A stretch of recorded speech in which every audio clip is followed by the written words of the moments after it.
everyone! We are from AS116 to A1. We will be presenting Precipitation Gravimetry, one of the types of gravimetric analysis.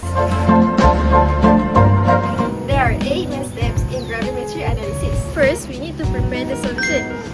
Next, from the precipitate, then carry out the digestion, followed by filtration and washing. After that, dry or ignite the precipitate, cool and wet. Finally, calculate the amount of analyte based on the weight of thing. Okay. There are 5 factors that must be considered when preparing the solution. First, you must do volume of the solution during precipitation. Next, concentrate of the analyte. Third, the presence of other substances. Lastly, temperature and pH. Precipitation is the process when the substance red to form an insoluble solid called a precipitate. A precipitating agent is a chemical reagent that reacts specifically with the analyte to form a precipitate. During this process, the solution becomes supersaturated, followed by nucleation and particle growth until the precipitate is formed. Okay, now we move to what's the difference of colloidal precipitates versus with crystalline precipitates. Both of them is solid masses form, but for colloidal, it is formed in colloidal substitutions, while crystalline is formed in crystalline precipitation. It is hard to form. It is because the effect of gravity is less, so the particles do not easily settle down. Colloidal is hard to filter, while crystalline is easily to form. This is because the effect of gravity is considerably higher. These particles settle down spontaneously, which is less effort, and it is filtered easily. A good precipitate should have low solubility, so it is not lost during washing. It should form large crystal for easy filtration. Remain stable in air, have a known chemical composition after drying and ignition. There are 2 common impurities. First, co-precipitation and post-precipitation. Co-precipitation happens when soluble impurities are trapped during precipitate formation.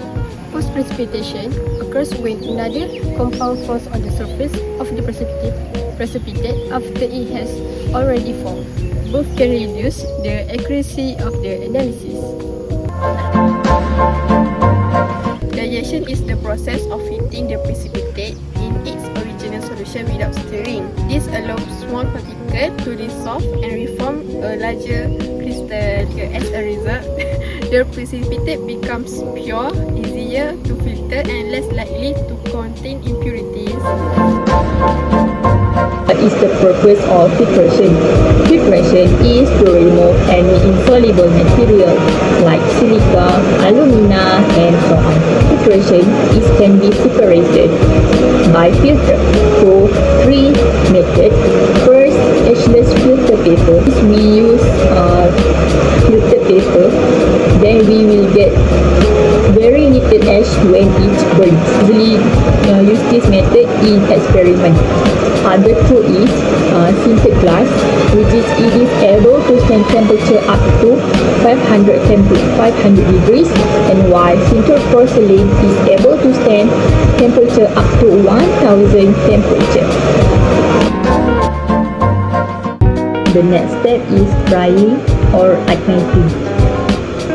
This is because filtered precipitate normally heated or ignited to produce a constant weight of precipitate, which is we will weigh the precipitate.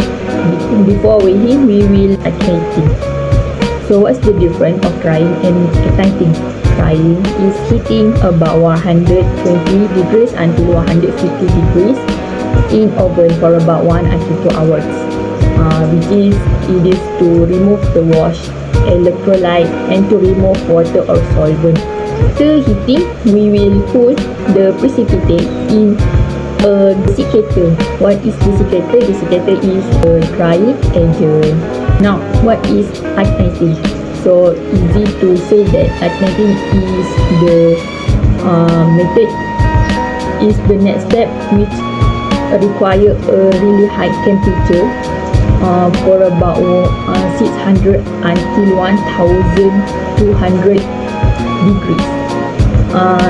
This method, this step is suitable if precipitate must be converted to a more suitable form for preheat. What's the purpose of igniting? To decompose the solid in order to obtain a compound with exactly known chemical structure, so that the amount of analyte can be accurately determined. Before baking, the precipitate is cooled in desiccator. The heating, cooling and weighing steps are repeated until a constant weight is obtained. This ensures that the measurement is accurate and reliable.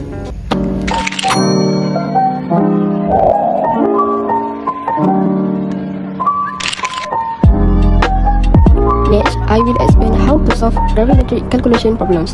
The main concept of gravimetric analysis is to determine the amount of analyte by measuring the mass of the precipitate forms.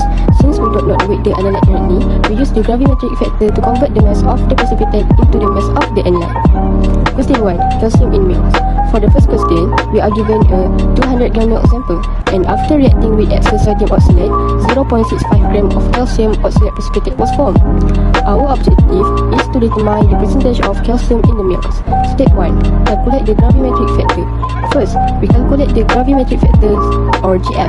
The formula is gravimetric factors equals the molar mass of the analyte divided by the molar mass of the precipitate. In this question, the analyte is calcium and the precipitate is calcium oxalate, which is CaC2O4. Next, we calculate the molar mass of calcium oxalate. The molar mass of calcium is 40 grams per mole. Carbon is 12 times 2, which equals 24. Oxygen is 60 times 4, which equals 64. Therefore, the molar mass of calcium oxalate is 40 plus 24 plus 64 equals 128 grams per mole. So the gravimetric factor is 40 divided by 128, which equals 0.3125. Step 2. Calculate the percentage. Next, we use the percentage formula. Percentage equals the mass of precipitate divided by the mass of the sample, multiplied by the gravimetric factor, multiplied by 100. Substituting the values. 0.65 divided by 200 multiplied by 0.3125 multiplied by 100. So, the percentage of calcium in the milk sample is 0.1%. Next, question 2. Silver in ore. For the second question, we are given a 7.55 gram ore sample and 0.2223 grams of silver chloride was obtained after the gravimetric analysis. Our objective is to determine the percentage of silver in the ore sample. Step 1. We must calculate the gravimetric factor. Again, we begin by calculating the gravimetric factor. The analyte is silver and the precipitate is silver chloride.